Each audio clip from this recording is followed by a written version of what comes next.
기억에 남는 영화 대사 중에 이런 것이 있습니다. 바람은 계산하는 것이 아니라 극복하는 것이다.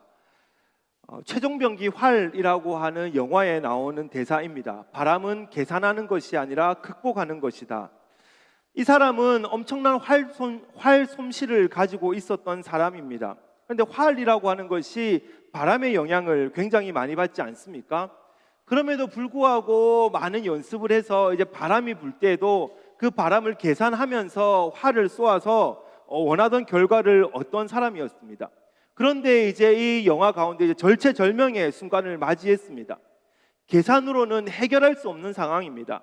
아무리 내가 계산을 해봐도 이 활이 어떻게 될지에 대해서는 장담할 수 없는 상황이죠. 그러자 이런 말을 합니다. 바람은 계산하는 것이 아니라 극복하는 것이다. 그리고 이 영화는 어떻게 되었을까요? 모두 집에 가셔서 확인해 보시길 바랍니다.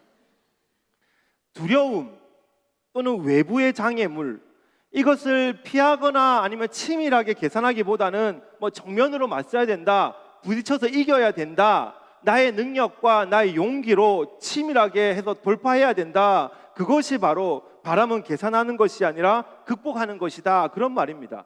물론 때로는 우리의 삶 가운데에 극복해야 되는 일들도 있습니다. 그러나 우리가 인생을 살다 보면 이것이 무조건 통하는 것은 아니다라고 하는 것을 우리는 인생에서 뼈저리게 경험하는 것들이 참 많이 있습니다. 바람은 계산하는 것이 아니라 극복하는 것이야. 내 삶은 내가 극복해서 나가야 돼. 그러면서 내 삶의 키를 내가 잡고 막 달려나가는 것 같지만 조금만 바람이 불고 강풍이 불면 꼼짝을 하지 못하는 것, 그게 우리의 인생입니다. 꼼짝을 못하는 정도가 아니라 바람에 이리저리 날아다니는 것처럼 내 인생이 이리저리 그냥 날아다니게 되는 것, 그것이 우리의 삶이라는 것이죠. 내가 어디로 가야 될지, 내 생명은 보존할 수 있을지, 내가 가지고 있는 이 그동안 이루었던 이것들은 내가 계속해서 유지하며 살아갈 수 있을지 아무런 답도 내리지 못하는 것, 그것이 바로 우리의 인생입니다. 바울이 오늘 그런 사람들과 함께 하고 있습니다. 바람은 계산하는 것이 아니라 극복하는 것이야, 그렇게 믿고 달려가는데 결국 이들은 바람 때문에 고생을 하고 있는 것이죠. 예루살렘에서 붙잡힌 바울이 몇 차례의 신문을 받습니다. 죄수의 신분이라고는 하지만 그 신문을 해도 이 바울에게는 죄가 나오지 않습니다. 그러나 바울은 자신이 로마 시민권이라고 하는 그 특권을 가지고 이제 로마 황제에게 상소를 합니다. 그 당시에 로마 시민권자들은 로마 황제에게 상소를 하게 되면 무조건 이 사람을 황제 앞으로 데리고 가야 했습니다. 어느 나라에서 어떤 잘못을 했든지 어떻게 붙잡혔든지 간에 나는 황제에게 상소한다라고 하면 그 사람을 어떻게 해서든지 살려서 이제 로마 황제에게 데려가야 했던 것이죠. 로마 시민권자들이 가지고 있는 큰 특권이었습니다. 그렇기 때문에 이제 바울은 무조건 로마로 가야 했습니다. 그래서 다른 죄수들과 함께 이제 로마를 향한 여정이 시작됩니다. 그들을 책임지는 사람은 백부장 율리오였습니다. 하지만 한 번에 이제 이탈리아로 가는 배가 없으니까 이제 무라라는 곳에 내렸습니다. 그리고 때마침 이탈리아로 향하는 그 배를 만나게 되었습니다. 성경에는 그 배가 알렉산드리아 배라고 하는데 애굽의 곡물을 실어서 로마까지 운송하는 화물선, 상선이었습니다. 알렉산드리아를 출발한 후에 무라에 잠시 멈추어서 재정비를 하고 그리고 다시 이탈리아로 향하는 그런 배였죠.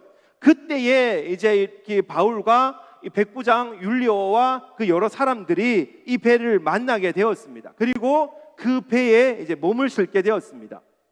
276명이라고 하는 많은 사람들이 이제 곡물과 짐을 한가득 싣고 로마를 향해서 이제 본격적으로 출발을 합니다. 그런데 문제는 이들이 지금 항해를 하는 시기입니다. 오늘 본문 9절 말씀입니다. 여러 날이 걸려 금식하는 절기가 이미 지났으므로 항해하기가 위태한지라. 금식하는 절기라고 하는데 그것은 유대인들이 가지고 있었던 그 대속죄일입니다. 이날을 지났다라고 하는 것은 9월 20일이 지났다는 겁니다. 그 당시에 지중해는 이제 겨울이 되면은 바람이 많이 불기 때문에 이제 9월부터는 이제 거의 잘 움직이지 않고 11월부터 한 2월, 3월 정도까지는 아예 이제 항해를 금지하고 있었습니다. 그러니까 지금 이들이 9월 20일이 지났으니까 9월 말 내지 한 10월 초쯤 되었다고 생각이 들면 쉽게 말해서 가는 건 괜찮은데 네 목숨은 네가 책임져야 된다. 보험도 해결해 주지 않는다. 약간 그런 상황입니다. 가든지 말든지 신경은 안 쓰지만 살아서 만날 수 있는지는 모른다라고 하는 그런 상황. 그러니까 어떤 학자는 아마 그 해에 마지막으로 이탈리아로 이동하는 배가 이 배가 아니었을까 그렇게 생각을 하기도 합니다. 위태한지라, 항해하기가 위태한지라. 아니나 다를까 이제 맞바람을 맞게 되었습니다. 그래서 가려던 곳으로 가지 못하고 이제 미항이라고 하는 곳으로 이렇게 머물게 되었죠. 그래서 바울은 이제 일어서서 그 사람들에게 야, 우리가 더 이상 항해하지 말고 이곳에서 겨울을 보내자, 이제 그렇게 권합니다. 더 이상 가면 큰일 날 것 같다 말을 하는 것이죠.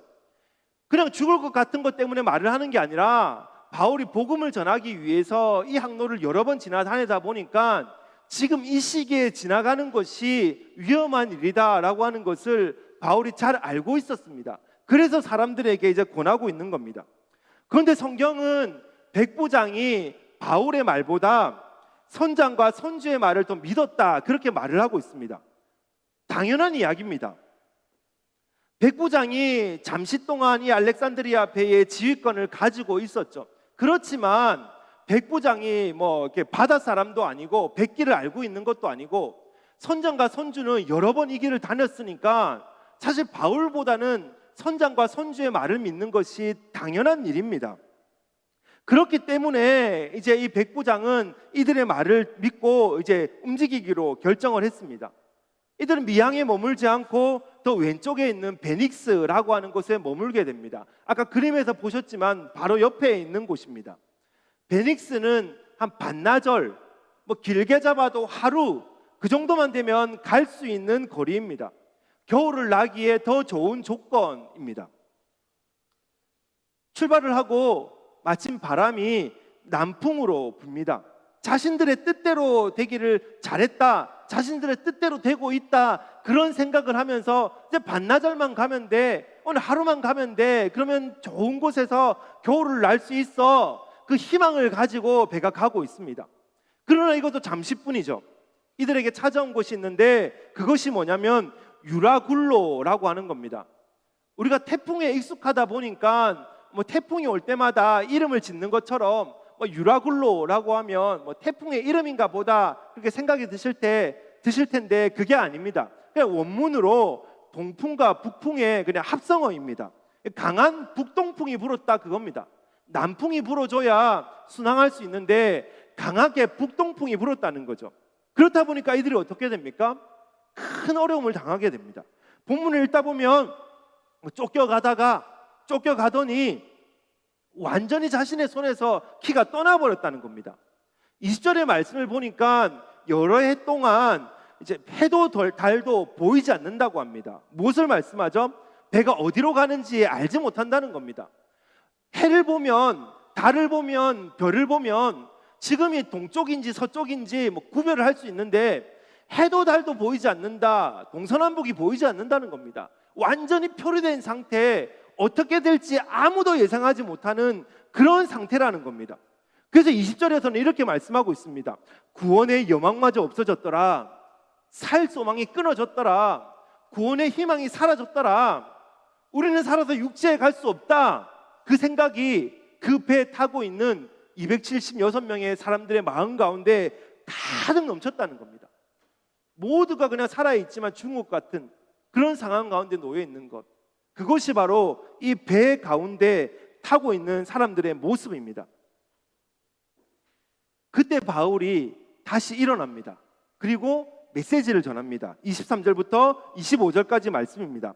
내가 속한 바 곧 내가 섬기는 하나님의 사자가 어젯밤에 내 곁에 서서 말하되 바울아, 두려워하지 말라, 내가 가이사 앞에 서야 하겠고 또 하나님께서 너와 함께 항해하는 자를 다 내게 주셨다 하였으니 그러므로 여러분이여 안심하라, 나는 내게 말씀하신 그대로 되리라고 하나님을 믿노라. 우리가 지금 이렇게 표류해서 어떻게 될지 모르지만 동서남북조차 구별할 수 없는, 우리 오늘도 죽을 수 있고 내일도 죽을 수 있는 아무런 희망이 없는 우리지만, 그 자리에서 일어나서 바울은 자신은 하나님을 믿는다라고 이제 당당하게 선포하고 있다는 겁니다. 유라굴로 속을 살아가는 것, 그것이 우리의 모습이죠.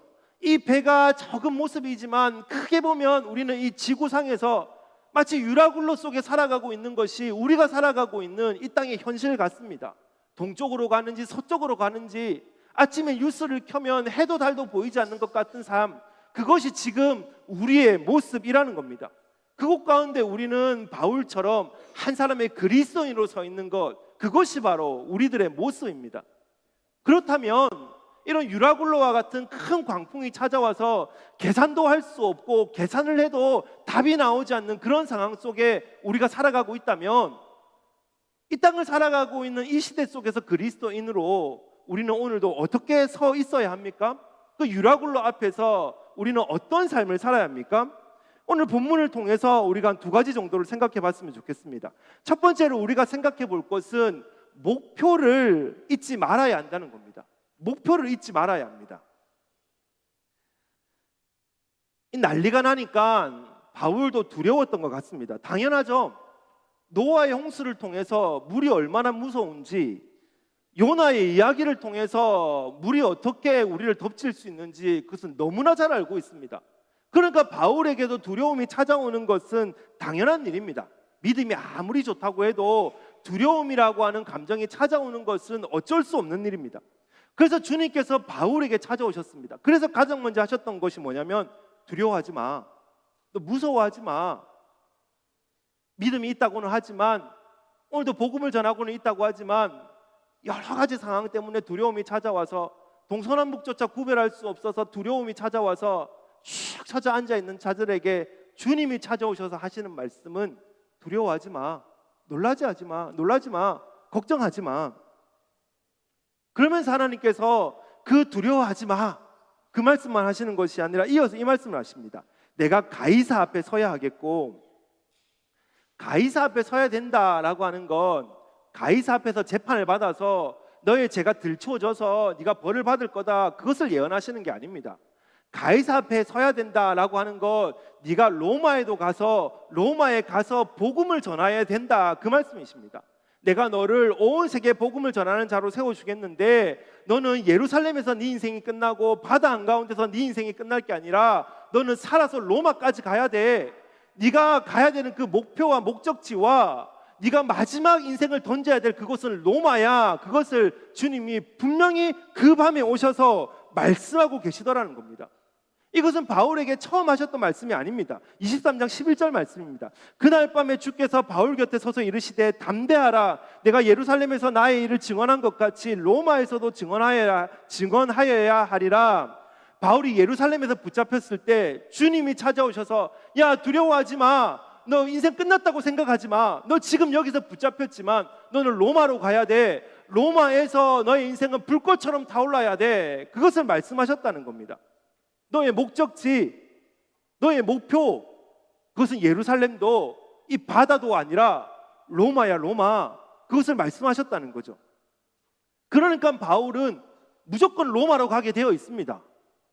뭐 유라굴로가 아니라 뭐 유라굴로 할아버지가 찾아와도 무조건 바울은 숨을 쉬면서 로마로 가게 되어 있습니다. 그런데 바울은 하나님으로부터 그 목표를 받았고 알고 있음에도 불구하고 그 두려움 가운데 그 목표를 잠시 잊었습니다. 그러니까 주님이 찾아오셔서 다시 한번 바울에게 그 목표를 상기시켜 주셨고, 그 지난밤에 주님이 목표를 상기시켜 주시니까 그 폭풍 가운데서 다시 일어나서 이들에게 메시지를 던져 주었다는 겁니다. 그 목표를 다시금 깨닫게 되니까 그제야 다시 일어나게 된 것, 그것이 바울의 모습이었다는 것이죠. 저는 우리 교회 홈페이지를 자주 들어갑니다. 미디어부가 잘하고 있나 그거 감시하려고 들어가는 게 아니라, 거기에 들어가면 그 우리 교회가 나아가야 될 방향이 적혀 있기 때문입니다. 그 방향이라고 하는 게 늘 제 마음속에 머릿속에 가지고 있어도 눈에 보이지 않으면 저도 잊어질 때가 있는 것 같아서 한 번씩 들어가서 그것을 이렇게 읽으면서 묵상을 합니다. 예한교회의 가치라고 소개가 되어 있는데 이것은 사실 사역을 하는 저에게 불쑥불쑥 던지는 질문입니다. 우리의 예배에 복음의 메시지가 선명하게 들어있는가? 삶 속에서 복음이 실천되고 있는가? 우리가 믿는 진리는 변하지 않지만 소통과 연합을 통해서 하나를 이루고 있는가? 청년과 다음 세대가 거목으로 자랄 수 있는 버팀목이 되어주고 있는가? 우리는 그리스도를 닮은 자로 성장하고 있는가? 선교적인 공동체인가? 우리가 속한 유럽을 다양한 방법으로 섬겨서 이 땅이 정말 성경으로 돌아오고 있는가? 잊을만 하면 저는 6가지의 가치를 꺼내어서 묵상을 하고 내가 정말 그렇게 가고 있는가? 우리 공동체가 거기로 가고 있는가? 그 생각을 합니다. 며칠 전에도 홈페이지에 들어가서 6가지의 키워드를 띄워놓고 그것을 보고 있는데 그날따라 2번째 가치가 이렇게 눈을 떠나지 않았습니다. 포용이라고 하는 겁니다. 우리는 한 사람에게 귀를 기울입니다. 우리가 믿는 진리는 변하지 않지만 소통과 연합을 통해 하나를 이룹니다. 우리는 누구든지 온 마음을 다해 환영합니다. 사실 제가 유럽에 처음 왔을 때 깜짝 놀랐던 것이 바로 이 부분입니다. 2015년 2월로 기억이 되는데 청소년 아이들을 데리고 스트라스부르에 단기 선교를 왔습니다. 처음으로 유럽에 와본 겁니다. 그리고 아이들과 함께 슈퍼에 잠시 들렸다가 뭐 낄낄거리면서 과자를 사들고 나와서 막 뜯으면서 막 나오는데 그 동네 아이들이 그렸던 것으로 추정되는 막 그 아이들의 그림이 막 옆에 붙어 있었습니다. 지나가면서 그냥 힐끔 쳐다보는데 그 하나의 그림이 아직까지 제 머릿속에 잊어지지 않습니다. 그냥 사람들을 몇 명 그려놓은 아이들 그림이었는데 그 곳에 들어있는 사람들의 피부색이 다 다른 겁니다. 그림을 그리는데 얼굴색을 다르게 그릴 수 있구나. 거기에 충격을 받았습니다. 한국에서 학교를 다니면서 미술 시간을 그렇게 많이 보내면서 사람을 얼굴을 그리고 거기에 칠을 해야 되는 건 살색이라고 배우고 그 살색만을 가지고 색칠을 했는데 프랑스에 사는 아이들은 그 살색이라고 하는 게 내 머릿속에 있는 살색이 아니라 흰색이 되기도 하고 검은색이 되기도 하고 노란색이 되기도 하구나. 그 생각으로 충격을 받게 되었습니다. 다양한 인종을 섬겨보겠다, 다양한 민족을 섬겨보겠다, 심지어 난민도 우리가 섬겨보겠다 그러면서 프랑스까지 찾아가서 허물없이 대하고 허물없이 접근하고 그들에게 복음을 전해서 그들을 한번 변화시켜 보겠다. 그래서 선교지에 와 있는데 몸과 마음이 전혀 준비가 되어 있지 않는 겁니다. 말로는 포용을 외치고 말로는 복음을 외치고 말로는 선교를 외치지만 여전히 선을 긋고 있고 여전히 편을 나누고 있고 그것이 그림을 통해서 내 눈에 나타나니까 저도 모르게 그것이 충격적으로 다가왔습니다. 와, 살색이 아니고 때로는 흰색이 될 수도 있고 검은색이 될 수도 있고 노란색이 될 수도 있는 거구나.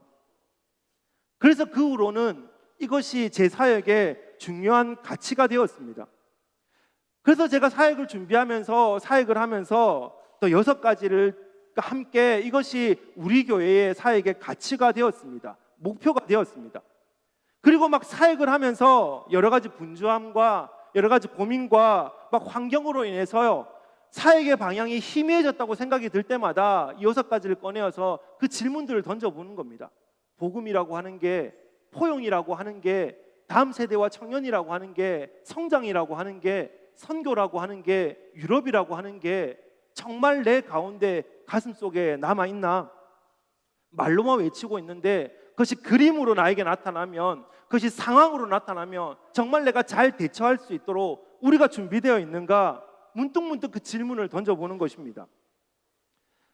사실 바울을 제외한 이 배에 타고 있는 275명의 그 추구하는 것은 동일합니다.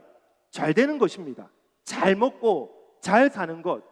백부장은 죄인들을 로마까지 데리고 가면 성공한 것입니다. 자신들이 일을 잘 하는 겁니다. 잘 데려가기만 하면 됩니다.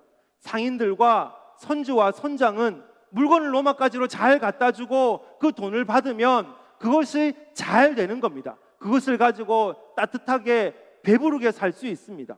그곳에 있는 모든 사람들의 목적은 단 한 가지입니다. 잘 되는 것. 심지어 군인들도 마찬가지입니다. 우리가 읽지 않았지만 27장 뒤에 보면 이들이 이제 그 뭇 근처에 도착을 하면 군인들이 죄인들을 죽이려고 합니다. 왜냐하면 그들이 도망을 갈까 봐.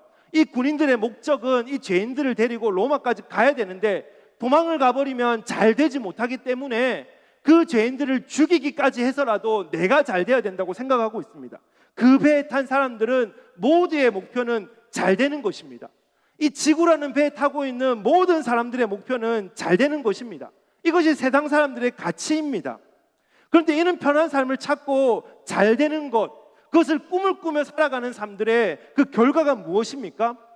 유라굴로 광풍을 만나서 구원의 희망마저 사라지는 것, 그것이 이 땅을 살아가는 사람들의 모습입니다. 세상의 가치를 쫓아 살아가고 세상에서 단순히 내가 잘 되고 내가 잘 먹고 나만 즐기면 돼라고 생각하며 오늘도 조금 더 따뜻한 곳에서 머물러야지, 조금 더 편한 곳에서 겨울을 보내야지 라고 생각하며 반나절만 가면 돼, 하루만 가면 돼, 조금만 고생하면 돼 라고 행복을 찾아 떠난 그 삶들의 모습이 어떤 삶들입니까? 유라굴라 속에서 동서남북조차 구별하지 못하는 그런 안타까운 삶을 살고 있는 것, 그것이 이 땅을 살아가는, 이 땅의 가치를 두고 살아가는 사람들의 모습입니다. 편한 것을 거부하는 것, 그것이 잘못된 것은 아니죠. 잘 되는 것을 싫어하는 사람이 없습니다. 그러나 우리가 잘 되고 편한 것이 내 삶의 목표가 되고 잘 되고 편한 것이 우리 교회의 목표가 된다면 정말 우리가 머물러서 겨울을 보내야 할 곳을 우리도 놓칠 수도 있습니다. 우리 또한 세상의 풍조에 휩싸여서 어디로 가야 될지 몰라서 호적거리며 살 수도 있습니다. 이윤 추구하는 것도, 잘 되는 것도, 잘 먹고 잘 사는 것도, 내 과업을 성취하는 것도, 내 안전도, 내 안락함도 우리의 목표가 되어서는 안 됩니다. 교회는 주께서 가라는 곳까지 가고 주께서 서라는 곳에 서는 것, 그것이 바로 교회이고, 그렇게 움직일 때 그때가 가장 행복할 때입니다. 세상의 모든 사람들이 가치를 찾아 떠난다 할지라도 주님의 음성을 듣고 주님이 겨울을 보내라 하는 곳에서 멈추고 주님이 행하라고 하는 그 삶을 살아서 세상의 가치가 아니라 하나님의 가치를 가지고 어디서 어떻게 나아가야 되는지를 명확하게 알고 목표를 향해서 달려가는 우리가 되시기를 간절히 바랍니다. 그런가 하면 두 번째로 오늘 말씀을 통해서 우리가 기억해야 될 건, 유라굴로라는 그 광풍 속에 살아가는 그 속에서의 그리스도인은 세상을 변화시키는 자가 되어야 합니다. 유라굴로를 만나서 이제 이들이 표류하기 시작합니다. 그러자 선원들이 한 행동이 있습니다. 18절 말씀입니다. 우리가 풍랑으로 심히 애쓰다가 이튿날 사공들이 짐을 바다에 풀어 버리고, 막 표류하니까 어떻게 해야 될지 몰라서 발을 굴리다가 이튿날 정신을 차려서 했던 일이 짐을 바다에 버리는 겁니다. 아마 배가 풍랑으로 파손이 되었을 테고 물속에 일부가 잠겼을 수도 있습니다. 그렇다 보니까 이제 배를 가볍게 하기 위해서 짐을 버렸습니다. 그러나 그것으로도 부족했습니다. 그래서 19절 말씀을 보면 배의 장비마저 버렸다고 합니다. 짐과 장비, 무엇이 큰 차이가 있는지는 모르겠습니다. 아마 짐이라고 하면 그냥 소지품, 옷가지들, 그리고 조금 여분의 양식들이지 않았을까라는 생각이 듭니다. 그리고 장비라고 하면 배가 고장났을 때 고쳐야 되는 것들, 여분의 닷, 그런 것들이 장비였겠죠. 버리고 며칠이 지나서 또 버렸다. 그것은 이들이 가지고 있는 것들을 그 가치를 매겨서 아래 단계에 있는 필요 없는 것부터 버리고, 이 정도면 살 수 있는 것 같은데라고 생각했는데 또 안 될 것 같으니까 또 버리고, 이제 그런 것들을 반복했다는 뜻일 겁니다. 그런데 놀라운 것은 이렇게 버려도 지금 살 수 없는 그런 상황 가운데 있었죠. 그런데 중요한 건 이렇게 버렸지만 아직 다 버린 게 아닙니다. 이들에게는 남아있는 게 있습니다. 38절 말씀입니다. 배부르게 먹고 밀을 바다에 버려 배를 가볍게 하였더니, 짐을 버리고 그리고 또 그 배의 장비를 버리고 뒤에 가서 밀을 버렸다라고 하는데, 이 사이에 어떤 일이 있었죠? 바울이 일어나서 이들을 안심시켰습니다. 내가 믿는 하나님은 나를 로마까지 보내시고 우리를 함께 로마까지 보내주실 거야. 나는 그것을 믿어 라고 하고 그들을 안심시켰죠. 그리고 그 안에서 함께 식사하는, 그 안에서 성찬의 시간을 가지게 되었습니다. 그리고 나서 이들이 했던 행동이 뭐냐면 그것을 먹고 함께 성찬을 하고 밀을 바다에 버렸다라고 하는 겁니다. 물론 이 밀이라고 하는 게 학자는 그 배의 조정을 원활하게 하기 위해서 이제 그 밸런스를 맞추려고 바닥에 둔 짐들, 그것이 밀이다라고 그렇게 해석을 하는 사람도 있습니다. 뭐 충분히 일리는 있습니다. 배가 갈 때 어느 정도 무게가 있어야 되니까 맞다고도 생각이 듭니다. 근데 그러나 지금은 여러 해를 지나면서 동서남북도 구별할 수 없는 그런 상황입니다. 어디로 가야 될지, 내가 살 수 있는지 죽는지 그것조차 구별할 수 없는 그런 상황입니다. 무슨 밸런스가 의미가 있고 무슨 조정이 필요가 하겠습니까? 배의 무게가 얼마나 맞으면 내가 살 수 있고 배의 무게를 얼마나 못 맞추면 거기서 침몰해서 죽어버리겠습니까? 지금 이들에게는 배의 밸런스, 조정 그런 게 중요한 게 아닙니다. 그럼 왜 이들이 끝까지 밀을 붙잡고 있었습니까? 그냥 놓지 못한 겁니다. 버리지를 못한 겁니다. 내가 죽는 한이 있어도 이건 못 놓겠다. 내가 죽는 한이 있어도 밀은 끝까지 붙잡아야 돼. 그 생각 가지고 있었던 겁니다. 앞서 말씀드렸듯이 이 배는 화물선입니다. 밀은 이들에게 있어서 큰 자산입니다. 이것을 잘 갖다 주어야만 이들이 돈을 받아서 편안하게 살 수 있죠. 죽는 한이 있어도 그건 놓지 못한 겁니다. 그냥 믿는 구석입니다. 내가 믿을 건 밀밖에 없어. 내가 죽는 한이 있어도 끝까지 붙잡고 있어야 되는 건 밀밖에 없어. 자신을 살리는 힘, 나를 살려주는 힘, 그것이 바로 이들에게 밀이었습니다. 그러나 바울이 전한 메시지를 듣고 난 뒤에 이들이 어떻게 되었습니까? 믿음의 대상이 바뀐 겁니다. 밀을 의지하고 살았던, 세상의 가치를 의지하고 살았던, 세상의 논리를 의지하고 살았던 그 눈뒤 밝아지고 생각이 변화되고 마음이 변화되어서 바울이 믿는 그 하나님, 진짜 나를 구원해 주실 수 있는 분은 하나님이시구나, 진짜 우리를 살려주실 수 있는 분은 그 하나님이시구나, 그것을 깨닫고 손에 쥔 것을 내려놓았다는 겁니다. 이것이 복음입니다. 시각이 변화되고 가치가 변화되고 쫓는 것이 변화되는 겁니다. 아무리 신앙생활을 오래 하고 아무리 내가 그리스도인이라고 해도 끝까지 놓지 못하고 끝까지 붙잡고 있으면서 발만 동동 굴리고 당장 내가 죽을 수 있는 그 상황에 놓여 있어도 그것만은 놓지 못하는, 나의 재물이 될 수도 있고 자존심이 될 수도 있고 의가 될 수도 있고 학위가 될 수도 있고, 그 놓지 못하는 것을 붙잡고 있으면서 나는 한 손에는 복음을 들었어, 내 마음에는 복음이 있어, 이율배반적인 삶을 살고 있는 겁니다. 바울의 메시지는 그 유라굴로 속에서 살아가는 그 소망마저 잃어버린 자들에게 위로의 메시지였습니다. 단순히 살 수 있을 거야, 화이팅, 우리 힘을 합쳐서 나가보자, 그 정도가 아니라 너는 지금 동서남북도 구별하지 못하지만 반드시 살아서 무트로 갈 거야. 너의 삶은 여기서 끝나는 게 아니야. 너에게는 희망이 있어, 미래가 있어. 그것을 선물한 메시지, 그리고 그렇게 만들어준 메시지, 그것이 바로 바울의 메시지입니다. 이것이 교회입니다. 이것이 우리가 할 일입니다. 두려워 소망마저 끊어진 사람들에게 복음을 외치고 그들을 복음으로 변화시키고 그들을 복음으로 구원하는 일, 이것이 유라굴라라고 하는 그 광풍 속에서 교회가 해야 되는 일이라는 거죠. 그래서 세상이 잠잠할 때는 사람들에게 복음은 들리지 않습니다. 유라굴로가 찾아오지 않고 남풍이 불 때는 바울은 그냥 한낱 죄수일 뿐입니다. 그러나 유라굴로가 찾아오고 바울이 진짜 복음을 전하니까 어떻게 되었습니까? 그 배의 지휘관이 되었습니다.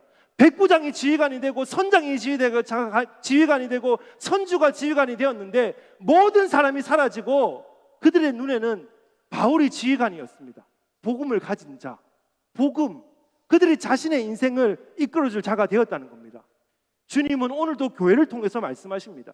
주님은 오늘도 교회를 통해서 세상을 구원하시기를 원하고 계십니다.